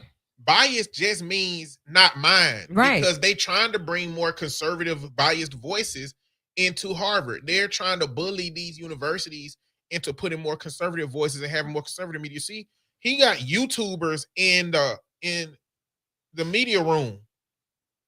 Like they're non-biased. It's not about unbiased. It's about, I want this to skew in my favor. But yeah, I don't want the kids to be educated in a way that goes against what my ideals are. Mm-hmm. And all of this is setting the precedent for creating a world that does the same thing that they say North Korea do, which is block out what we can and can't say. Yeah, and don't you say nothing. Like, yes, this is what's happening, and you better not say anything about it. Okay, sign here. Wow. Sign here. What just came to my mind as you were talking, brother? Like, the people who are upset and up in arms about the services being cut, right? Mm-hmm. It fall right in line to what we're talking about. Like, there a lot of people shouldn't be getting EBTs. There's a lot of people shouldn't be getting. Tell me more. Sure. You're married, but you don't file married, so you can get the benefits. Yeah. It's still taken from the taxpayers. Somebody else could be getting that benefit. You've been on the system since 72. your auntie. Yeah, for sure. Like, and so we make it generational, and those things were never meant to be there. And you know, you with the girl, right? So of course she tell you to leave. Hey, you can't have too much stuff over here. You got to pack up because they're gonna do an inspection at the end of the month. Like, but some people look at that along as with you it. owe me. The government owes me I these get resources. all that, but it always end up catching up because there are other people. They Going really back to what he need it, said, yeah. there are other people that really need it, and now that it's being cut, funding, housing assistance, rent assistance, bill assistance is being cut. People who really need it again chopped off the block because people who really took advantage of the system. Going back to what we talked about earlier, the pathos of it all. I mean, that's just theoretical, because they don't even know the numbers of how many people is doing that. They just chopping it off to chop it off. Like nobody needs it. Like, this is why data is important. Okay. This is why the 20-year follow-up of DARE indicated that them the people that's on the opioids, because you took a message that sounded good and went with it, and it was a problem. Same thing for drug testing for people who were receiving welfare. Yeah, it sounded good but it's racist in theory, because we just think everybody who don't work and get government assistance is on drugs. Those states that ran those programs lost more money, of course, than they saved, because it turns out not that many people were on drugs like you theorized. So the theory is that there are enough people who are gaming the system on the bottom end to make the money up by taking that money away from them. And that's a testament of how little we give those people.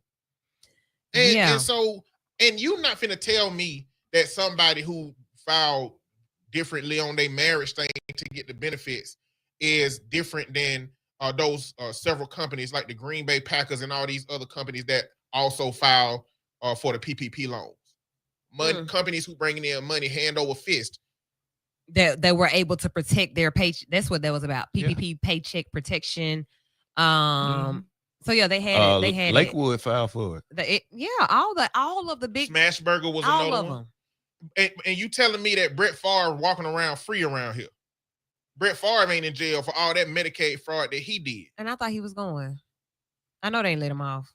Did. Let me tell you who just got out though. My homegirl just told me that Coach Plump and John Rogers are getting out. Good behavior and health conditions or something like that. We'll do some more research on that. But if so, that's what's up. May have served like 6 months of that time. That's interesting. Like if it was That's really about interesting. what it was about. It Matter wasn't about of fact, Big Baby, he was one of them too. The rap? Yeah. No, from Basketball player? Yeah, Yeah. Big Baby. LSU. Celtics player. Uh-huh. He did some like He went to jail. Yeah. For the same thing Brett Favre did on a smaller scale. Black and He white. go to jail. Again, it's exposed. Like, so to me, you're not finna address the bottom people until you address the top people. To me. You Because just this not. little money down here ain't hitting on nothing. Yeah. But then I'm like, is it really little money? I saw people buy buildings, people that I never even knew existed in the city popping out with Rolls Royces and Yeah. Now, some of them people Oh, who be what? doing them taxes oh man. who have a different name business every year and you can't find your information. I mean, Ooh-wee.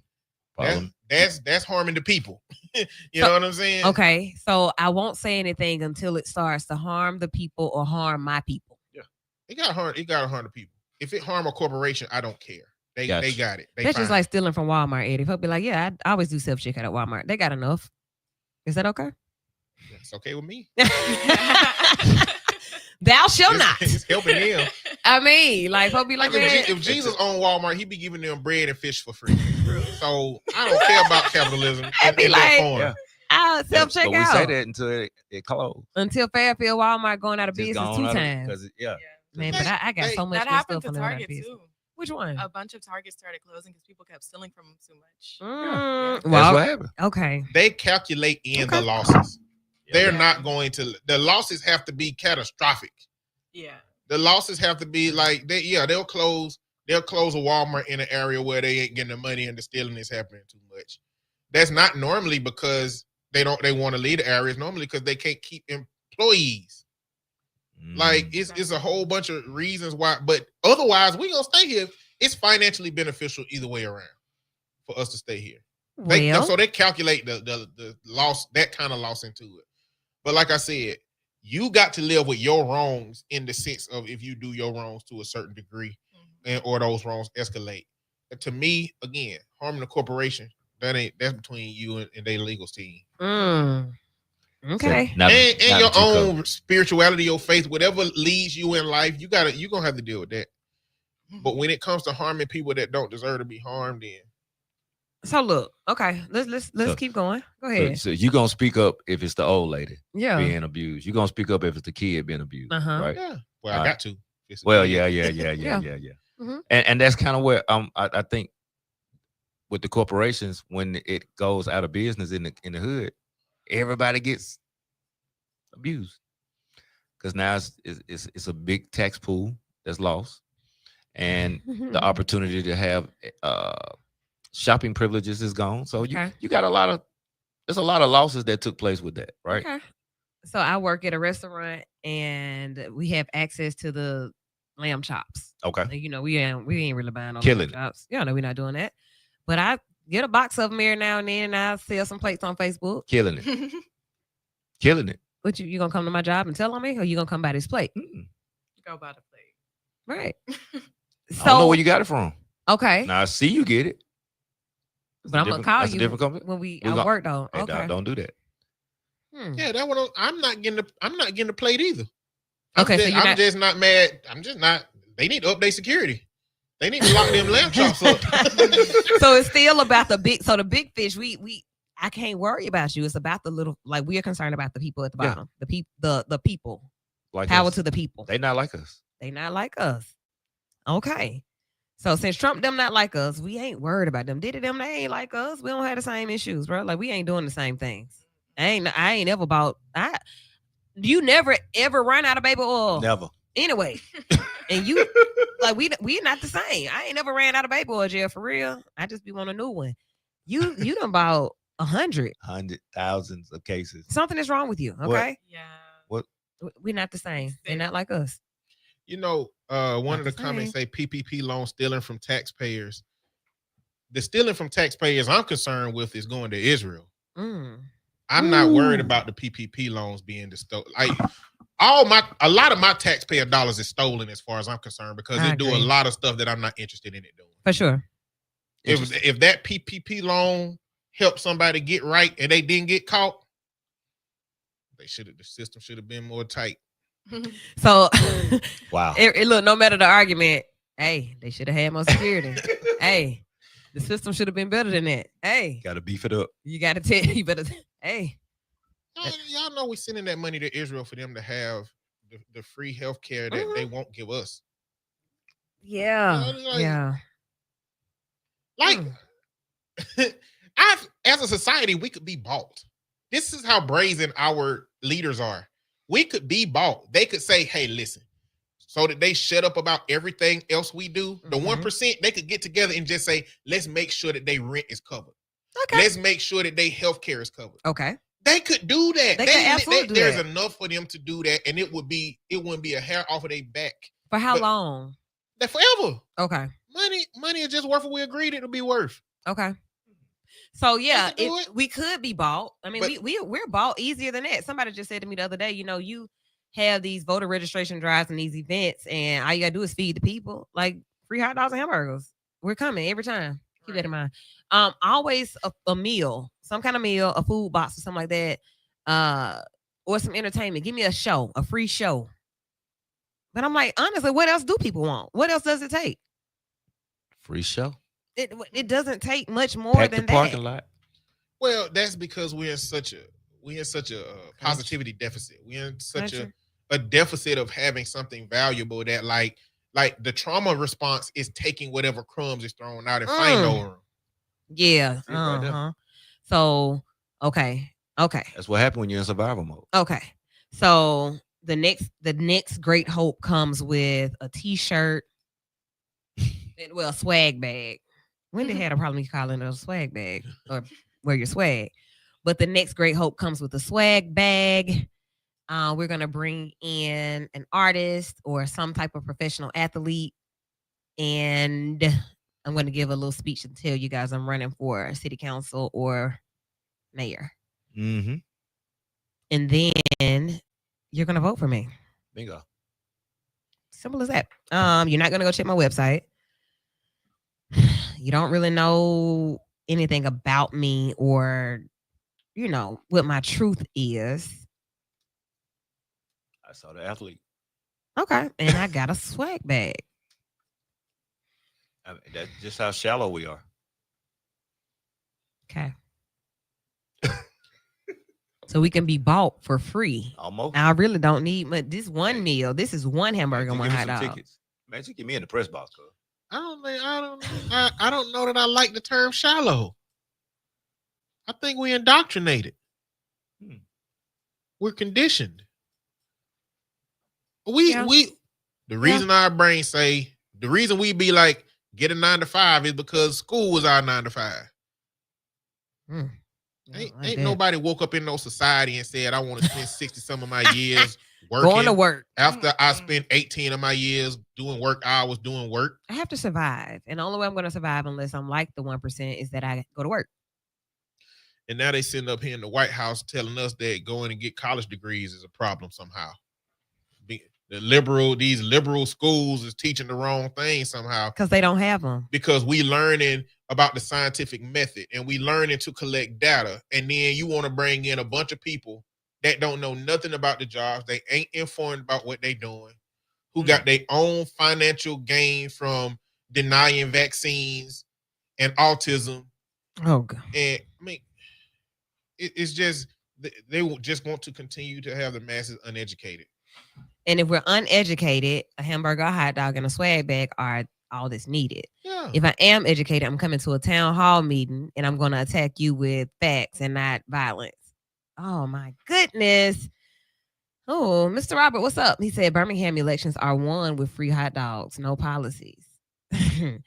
And that's, like, wow. We meet up in the community and we get hamburgers and hot dogs. other communities, other neighborhoods are having strategy sessions and acquiring property and buildings to have art places in and stuff like that. What is happening? So that's why this conversation is important. You know, I may not just sit by and watch people do wrong, but I may sit by and watch people overlook me. I got to call you out on that because I just saw you award them over there Right. with this, and they don't even have any of what I have. Well, can we say not participating in your governance is sitting back and watching people do wrong? Yeah. Yeah. To a Yeah. level. Yeah. You mean more than voting? Do you mean like actually being like Maybe going to town hall meetings, maybe voting, maybe like it's implied wrong, I guess, because there's doing something that you don't agree with, and then there's wrong. There's somebody that's lying. There's one of those psychopaths in the system. So back to it. How much does not participating in our own governance in that way is sitting back and watching people do wrong? I think a lot, because if you go into the town hall and you're looking at the budget and you see something that ain't aligning right, you get to say something before it happens again. I mean, I'm supposed to be on the budget. My company over here, we've been here 52 years. And here this new company, because y'all cool. He get the money that, and all of us who've been here 20, 30, 40 years don't get nothing. Like at some point, somebody got to be like, hey, that ain't right on there. Oh yeah, for sure. I'm just saying, like, so to your point, like the way that our country was built was on the backs of civic engagement and participation. It used to be a law if you didn't go to church, if you didn't go to the town hall. So like it was built on that thought process. And maybe that should be a part of it. I think we talked about that before, like adult civic engagement classes on Saturdays or something like that, just to get people refamiliarized with how it all is supposed to go or whatever. Hey. Yeah, because we say, I don't do politics, but you do. You get done by them. Yeah. 994-8949 is the number. Just having some conversation. We're just talking tonight. Just talking. Working our way into the week. And, this conversation, when you think about the week ahead and what that could possibly look like, these are the conversations that help you to go into them with a different lens. Like, that's sketchy. You might go to work tomorrow and be like, you know what? I quit. I heard the show last night. Y'all with the BS. This is not right. I've been watching it happen for 20 years. Today I quit. I'm going into entrepreneurship. This might be what you need. So, maybe, because I know that there are a lot of people running for office in different offices in the city. Saw somebody this evening tell me they were running for school board. That's great. Go for it. But I still want to know what that looks like as far as how it trickles down from what's happening with federal government and with what a name, McMahon, and how the states will control the school funding. Like what, you're running for school board, but do you understand those dynamics? I don't want to just see you on the sideline at a game because it's your district and it's your kid. I'm not impressed by that anymore. I don't care about seeing you there. I want to see you doing something that makes sense. So, yeah, 994-8949. I want to hear from the people. I see you watching, but I'm quite sure you have something to say too, because you all live here just like we do, and you see it just like we see it. And I think it's worth the discussion. What else has happened? Not Hexel, but we've had a couple of turnovers in DC. Yeah. Did y'all see your girl call out Donald Trump? Ketanji Brown? Oh, wow. So, yeah. She spoke out against Mr. Trump. Okay, good. And to be a sitting justice, it has made a lot of noise. Okay, so he didn't seat her. So that's one thing. He didn't seat her at all. But then the two that he did seat, with the unanimous vote on a couple of things that they voted on, like due process being one, he has some issue with them. And he even said that sometimes even the people that I select get it wrong. He verbalized that as well. So I wonder what this is going to look like for her, or does he just ignore it? he probably wouldn't even give it any energy. This is a black woman speaking. You know, we overtalk black women every day. She's angry. Right. You're not talking to her. I don't care what she says. But he's disrespecting the whole Supreme Court. Yeah. Oh, he's I- definitely gonna say something. Ain't nobody should be more appalled about anything Supreme Court related if you ain't appalled at all of these payments that these conservative justices been taking. I don't want to hear nothing about Ketanji Brown. If y'all ain't, being vocal about all this other stuff these justices got going on, them denying systems of accountability so that they don't, get lost in the sauce. Because it looked like that's what's been happening. They've been taking payments from people that have had court cases pending at the Supreme Court, literally. If a case gets to the Supreme Court, that's a case. That's a case. And so, yeah, now he's threatening to remove judges basically for doing their jobs. Yeah, I'm putting them in jail because I told you last week. Yeah, these judges are acting like they're above the law. No, they're following. Okay. yeah, they're upholding the Constitution that you swore to uphold yourself. I'm not a lawyer. Yeah, I don't know. but you're the president. You don't need to be a lawyer. I'm not a lawyer. Constitution is your job. And maybe Oppose that it. should be a part of it. Maybe that should be something that we amend. You need to have that experience. Maybe. Maybe. Like so that you can know the law. And it needs to be a certain type of law, not a personal injury or you need to know the stuff, the big stuff, the spring. You need to know the stuff. Oh my goodness. Okay, so here we are living in America, United States of America. What else is happening? Marcia, anything happening in pop culture? Anybody do something crazy in entertainment? I guess the first thing that's coming to mind is Megan Thee Stallion was kind of upset with her. I guess the numbers on her last single that dropped. But people were saying that like they're kind of tired of hearing the same vibe from her, And I did listen to the song. I think it's called Whenever or Whatever, something like that. But I heard the song and like someone mentioned on TikTok that it was just kind of like a filler song. It wasn't really anything that like made any noise. No one was a feature on it. So it's like, I understand her being upset, but I think these days people do want diversity in their music, but also I think every artist can't give that to you, So it's like sometimes you have to go to the different people that can do different things that you want to hear. And also like even if some of my favorite artists don't drop a song that like I'm necessarily fond of, it's like, oh no, I hate them now. No, it's never like that. It's like that's just not the sound for me. Yeah. Like, but she was mad at her own. This is like she was mad at her fan base. Girl, we don't like it. Yeah. Go back to the numbers studio. Didn't do well. Also, the Cowboy Carter tour kicked off. Did y'all see Blue dancing? Yeah. Let's talk about that. Yeah. That's kind of nepotism too. Because look, girl. So I'm not a not fan, but I'm not a fan. I'm not a Beyonce fan. Okay. I respect the craft. I respect her work ethic. But I'm just not a fan. After Lemonade, I think I was kind of over it. Like, I worship her. And once you start worshiping somebody, I kind of get over them. Yeah. Blue Ivy. I won't go into mine first. What you think, Marshall? I think she's doing well. I feel like Beyonce as a mom, I feel like whatever Blue probably wanted to pursue, she would be open to it. Okay. So I don't think she would have her up there doing all of that if Blue didn't want to. And see, I don't know. It just, if Carmen didn't want to do radio, I wouldn't have her coming up here on Sunday, sitting back here acting crazy behind my board. Yeah. And not, don't make me mad. So I don't see Beyonce being that way about it. But how old is Blue? About 12? Yeah, maybe so. Maybe 12, 13. She has improved. She has. But I don't know. I have some feelings about it. I was having a conversation about Blue Ivy being catapulted into stardom just because of who her parents are, who her mom is. And the person I was talking to was saying, well, at least her mother is putting her on her platform and not trying to put out here on other folks' stuff. I was like, okay, that's a good point too.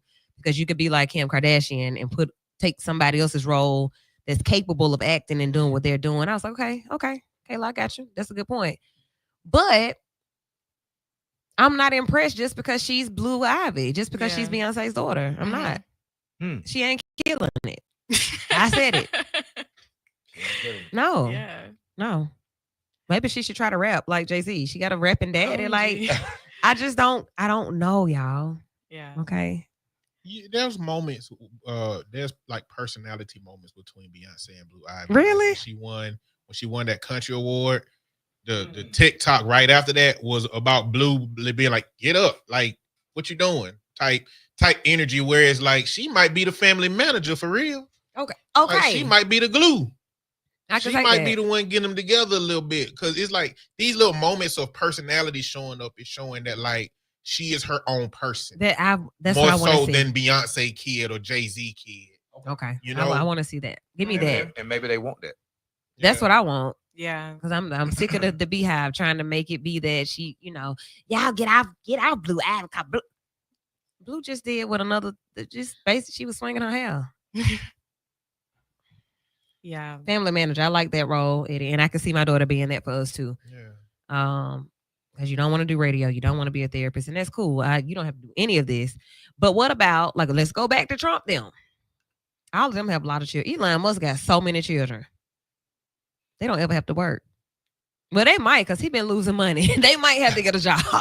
But in our case, our children have to find their way. They have to work. They have to figure something out. Trump got a loan from his daddy. His children, rich and ugly, they can do whatever they gonna do. Who else? We said Musk. Diddy got these children. They straight, right? Kardashian. They are straight. Yeah. Kanye out here clowning. Yeah. Its children are good.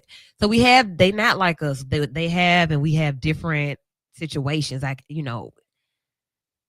their issues do not resonate with me in a way to feel I'm empathetic. I am about them being human beings, but the way that other human beings worship them and make them be so just whatever, that makes me not really be interested in their children. How do we feel about the nature of parasocial relationships? Because a lot of that isn't what the artist is asking for. It's what the fans are giving. And I think some lean into it more than others. But like, what do we do with this fandom that you can't do nothing about?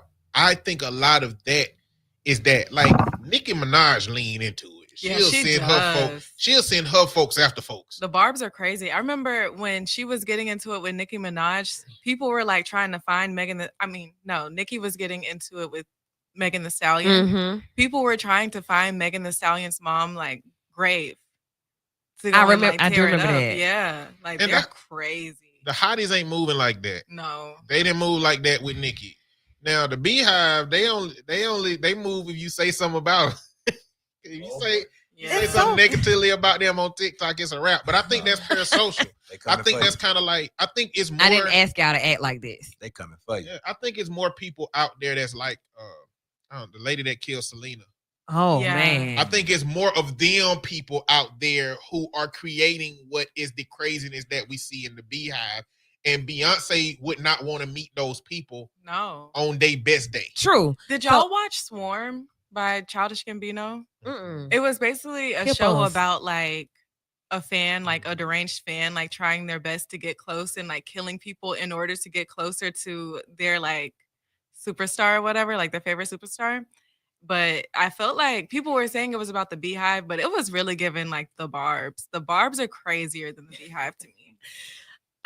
Dominique Fishback was in there. Yeah. Okay. Yeah. I want some of our older listeners to call in and tell us about some artists who had that type of fan base. Elvis? Michael Jackson? Yeah, Jackson. I mean, we know that we used to pay. I used to be trying to pass out like why they doing that? I want to do that. He ain't never did me like that. Michael Jackson, Elvis. Who else, y'all? Prince. They be acting like they about Prince. What? I don't think so.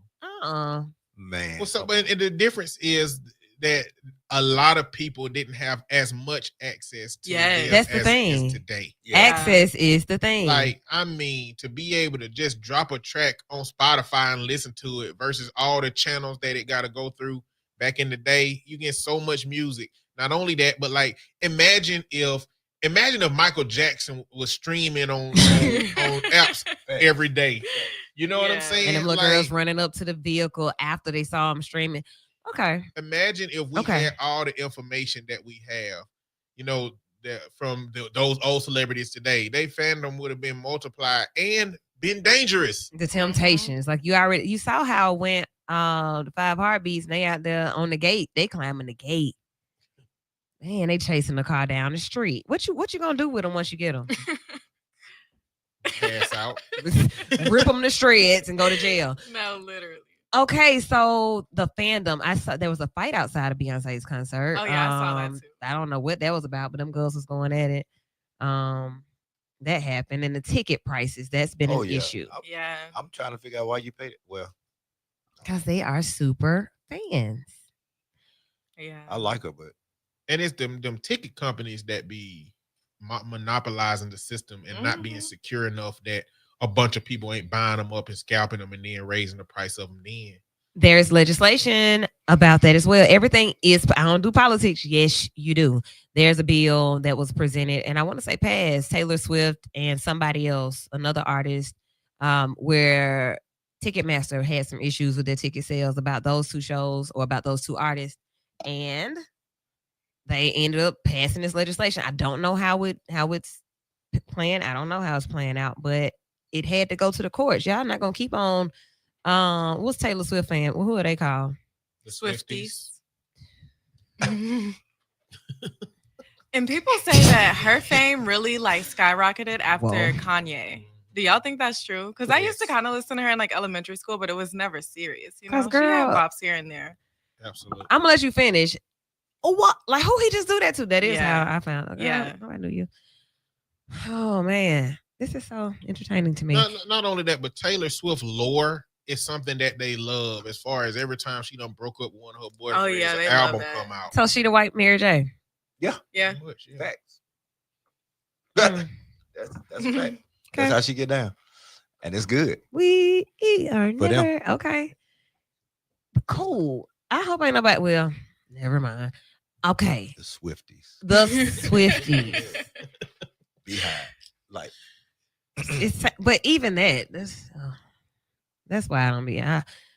Give me some gospel artists or some rappers, one or the other. They ain't got no fan club like that. Not by name.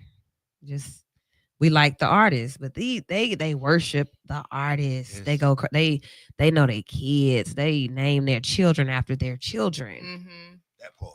Y'all know, like, it's been like that for a long time, though. So, like, when soap operas would introduce a new baby, Yeah. that name would skyrocket as far as how many people was naming their kids. Like, it ain't new. It's like the human sentiment to be drawn to Yeah. this type of person, entertainer, celebrity, president, whatever sure. your thing is. It's always been here. It's just it's documented today. Yes. Mm, See it social much like, media. more than we you know, could have before. Like teaching, you hear it all. Hear all the names. Mercedes. Mhm. Hey, Y'all be listening to, like, Hennessy. Oh. y'all be listening to, like, Tank podcast. Uh-uh. Just hearing all them stories about these old celebrities and stuff in a world before it was documented and Mhm. all the crazy ways that they was moving. Not crazy like P. Diddy crazy, but like stuff behind the scenes. Like Jermaine Dupri told a story about how sleeping in my bed, he gave that beat to Drew Hill, and Jagged Edge is mad at him to this day. That was our beat. Yeah, because not only was our beat, but that's our competition. Yeah. Why you give our competition this beat? It's like hearing that kind of stuff. It's like there's always been like these parasocial relationships when you start talking about, you know, how they engage with their audience and their crowds and their shows. Yeah. And I remember one time after a show, this happened. After this, it's always been there. It's just documented now. We can see it. I Trey mean, Songz ain't gonna be able to pee on too many more people. Trey was doing that too. Is Trey Songz's name been floating around for a few years, but he hasn't like technically been caught on Well, like anything, you but said, they're watching. Yeah. Like you Trey said, Songz was- it'll, Yeah, it'll they pop out in a watching him. minute. Trey Songz is a wild one. Man, I think about some things Heard. that a wild one. I've heard a wild. It's a wild one. Some things that all of us have probably done, just tying it back to the beginning of the show, that all of us have done that we are glad social media didn't catch. And nobody had a camera. Because I'm telling you, I get pictures of, like, oop, that looks, oop. You can shoot a picture, get a video right quick of anybody doing anything. And there were some Mhm. situations. Oh, those were the days. Those were the days. Pop culture and just entertainment. So art imitating life, life imitating art, all the way up to the presidency. Like this is, I feel like I'm watching a TV show every time I watch it. And I know Jay Same. Hadd and I share the same sentiments a lot of times listening to him talk. It's comical. We'll laugh out. Oh, this is crazy. But here we are. And so when you can just have a casual conversation about what's happening in the world, how you see it, and then what you choose to do with what you see. That's the thing. So tying all of this up, getting ready to end the show, Mental May. And I think we talked about how to manage being a part of this world right now. And for as much as we say, like, you need to know when to pull back, yeah, it's hard to pull back, and you're in it because you don't even have to watch the news. I know a lot of people that don't watch the news. They just are disconnected from things, but you're still very much connected to what's happening in the world because the more that happens, you can't escape it. So I asked last week about anxiety.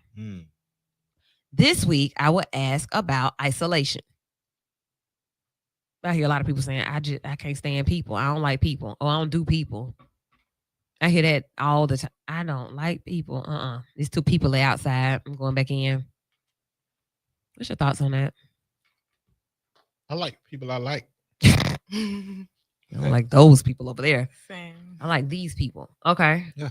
A lot of people, and again, I just think the world has got so bad to like, you don't like people because you don't trust people. Yeah. The person you thought or the people you think that were okay or not. When you see, like, you got phobias. People got people phobia right now. Yeah, I mean, I've been traumatized by some people, but I love people. Yeah. I like people. I just like my me time better. Okay. So I don't want to meet my neighbors. And I live in an apartment complex, so there's a lot of neighbors. Yeah. And then there's one guy. I can't get to the car when he outside. I gotta do stuff like pick up a big old thing of water out my trunk and be holding it just so he be like, oh my God, this might be a sign to wrap it up. Yeah, I can't stand that. Now that I don't like people that don't get social cues. I will say that. Like, okay. Now you see that I'm whatever, right? Like I'm twitching and turning because I got to get to the bathroom, and here you are still talking and telling me how you know my mom and daddy, ma'am.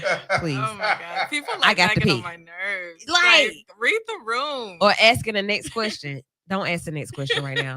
Stop it right here. Google me. So like, yeah, I get that part. Like I don't want to have to overly engage. I don't like that at all. Like that's really intrusive, but I do love people. And I really do prefer to entertain people because I can entertain them and, like, yeah, I'll give you some good feels, okay. But Eddie, you don't even want to see I don't want to see you when I'm getting at my car. Listen, I'll take if somebody put the wrong package at my door, I'll bring it to your door. I'll be real pleasant and nice. I don't have to know you. No, go on about your day. Yeah, because when you know too many people, I already got two people waving at me that I got to talk to now. They nice people. They cool, but when I step out my door, I have a timer is counting down from whatever I was finna do. True. And y'all messing up my time. Yeah. You know what I'm saying? So it's not that they ain't, I like the people, but I'm on schedule. Okay. So what about like after church? Jay had, after church, folk want to sit around and talk and hug and ask questions and fellowship. They want to fellowship. It's important. Is it? Tell us about it, because Eddie just told me that it's not. It's important. I can isolate. Like, you can't be so locked into you. Oh. Because we're not made for us. We're made to be each other. So I just was in here with y'all at church. Yeah. I just worship with you. Now what else you want? I mean, but worship is one element. Okay. Fellowship is another element. Okay. I don't think that's a one-to-one exchange though. That is concentrated fellowship. We talking about random fellowship. We talking about random. You happen to be outside while I'm leaving to go to my car, going into my apartment. Throw the deuces. Fellowship. I think do as much as I can, but sometimes you just can't help it. Sometimes you walk into the car and be like, "Hey," and it's like, hey, throw the deuces and keep moving when it's time. But if you got the time, and the time is there, those 30, 45 seconds, that minute or two, it's not gonna kill you. That's true. I guess for me, I just kind of have to be in the mood. Okay. Yeah. Because if Okay. I'm not in the mood, I don't want to talk. I don't want to hear what you got to say. I'm just ready Ooh, to get see? down to me. Eh, But there's other like Eddie said, like when it's concentrated, it's okay. But even after church, sometimes if it's hot, a lot of people around, I'm walking out and like I'll wait for my family to come and get me because it's too much. Okay. Yeah. Now, and I just use church because that's a lot of where people will, that's a lot of fellowshipping. hmm And I just, if it was just a worship experience and we up here and I got what I needed, I may not want to engage in any other type of conversation, or I don't want to do that because this is what I came for. So we need to have some type of other social event because. Okay. Now I forgot what he didn't preach about because you want to talk about some. But it's all about community in that sense, Okay. right? Okay. And I think that it's becoming a lost art. People are so engulfed engaged into their life They that you are. we're missing the whole piece of humanity. Okay. It's all about us. That's true. And maybe that's why it's like, I feel like it's more of a lack of empathy these It days. is. Because Yeah. the more you talk to people and commune, fellowship, Eddie, you understand people. And so you can look past the other stuffs because you understand them. I know your heart, yeah. right? So even in that mistake, even in that failure or that fall, I know your heart. As somebody who is we work with the people. That's a direct job every day. There is a difference in that need for not having to people. So I get it from that aspect. Like, okay, I've been peopling hard all day, like really into people's lives, and I don't. Yeah. I'm not coming. I won't be there. I'll be there late. I want all of y'all to be seated, and I'm gonna sneak in the back type time a lot of times, because when you give of yourself to people, they don't know when enough is enough. Enough. That is true. And that's why I was kind of like Eddie when the time is there. Yeah.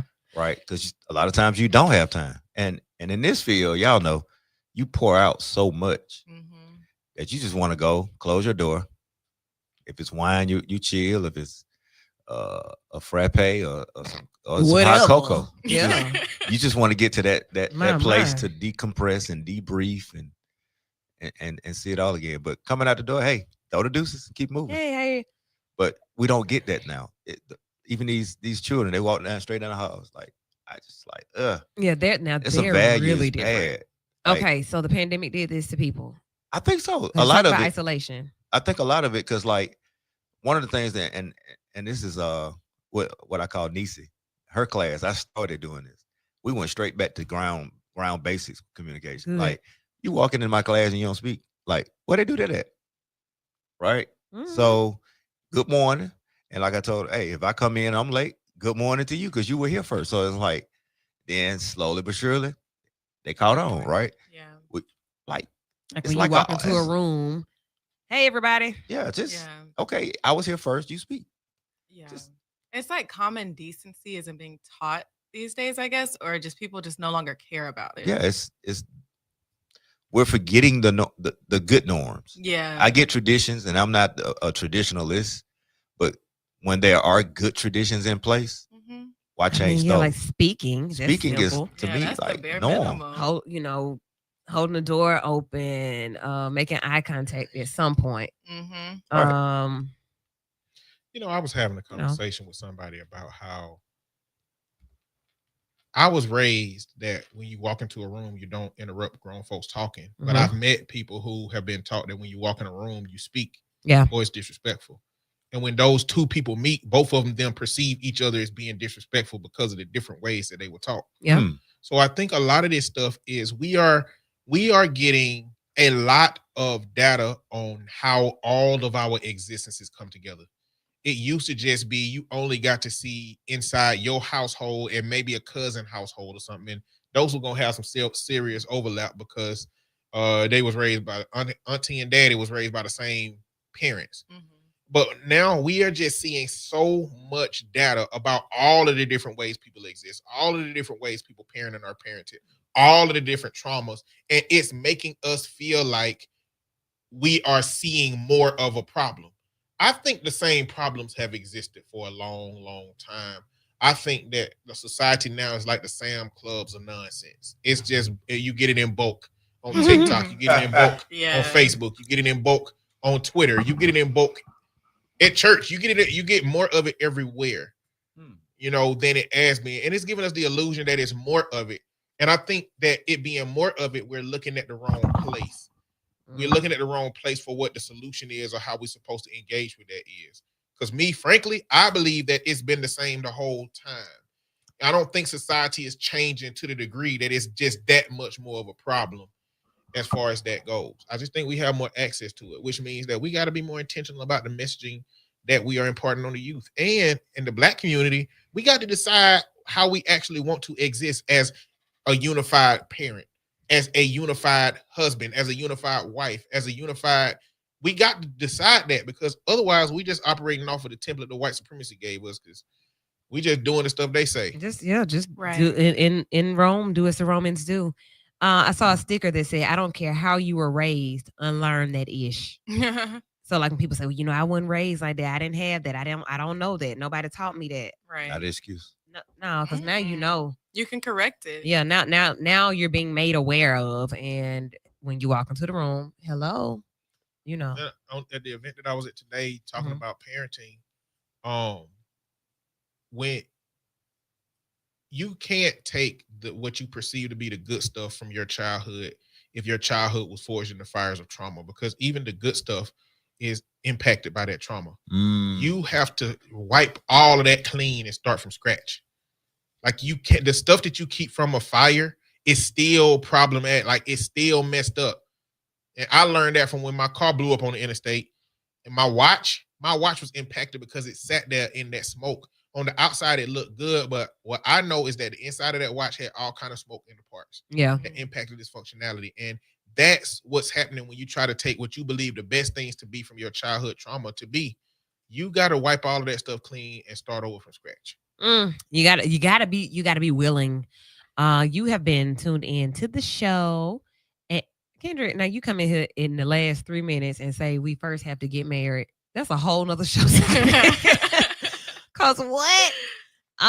We'll say that we were supposed to talk about vaccinations with you today, but you're late, so we'll try to do that again. We'll do that again soon. I don't forget things, okay? That when that's supposed to happen today. We're supposed to start out talking about that. So we'll do that soon. Be sure to tune in tomorrow for Mood, Music, and Motivation Monday. Second Sunday will be Mother's Day. I probably take off. Because I'm a mama and I need somebody to pamper me. So if you want to sign up to do that, you can hit me up 205-452-0111. 205-452-0111. On Thursday nights, I am at the Legion. Eddie, how was that for you? It was cool. It was cool. Oh, we come alive. Okay, baby. Alpha Radio, we come alive. So if you don't know, you can find out Thursday nights at the Legion. That was good. See y'all there. Be vital. 1225 Lounge, formerly Carmichael's. It's where the city's grown and sexy. Come to buy. My ears. Bye, guys. Have a good night.